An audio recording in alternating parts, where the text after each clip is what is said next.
আপনারা কি জানেন 15ই আগস্ট ভারতের স্বাধীনতা দিবস কেন মানানো হয়? শুধু একটা তারিখ নয়, এর পিছনে লুকিয়ে আছে এমন কিছু ইতিহাস যা হয়তো আপনি জানেন না। চলুন জেনে নিই 15 আগস্টের 12টি গুরুত্বপূর্ণ তথ্য।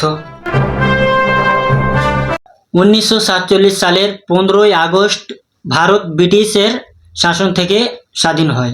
তারপর দেশ ভাগ করার কারণে কোটি কোটি মানুষ ঘর বাড়ি ছেড়ে অন্য জায়গায় যেতে বাধ্য হন। স্বাধীনতার আনন্দের পাশাপাশি ছিল জীবনের বড় ঝুঁকি।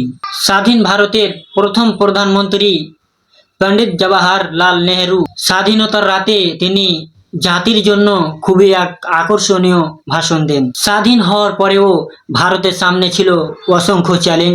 বহু দেশের রাজ্যকেও নতুন ভারতের রাষ্ট্রের সাথে যুক্ত করার কাজ শুরু হয়। 15 আগস্ট স্বাধীনতার দিন হলেও ভারত তখন রিপাবলিক হয়নি। 26 জানুয়ারি 1950 সালে সংবিধান কার্যকর হয় এবং ভারত রিপাবলিক হয়। তাই 15 আগস্ট শুধু একটি ছুটির দিন নয়, এটি লাখো মানুষের ত্যাগ, কষ্ট, দুঃখ, স্বাধীন ভারতের স্বপ্নের স্মৃতি। তাই স্বাধীনতাকে শুধু খুশির দিন নয়, তার ইতিহাসকেও মনে রাখুন। জয় হিন্দ, জয় ভারত।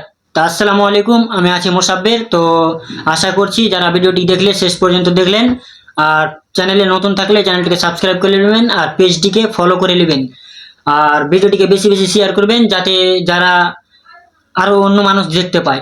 দেখা হচ্ছে নতুন কোনো ভিডিওতে।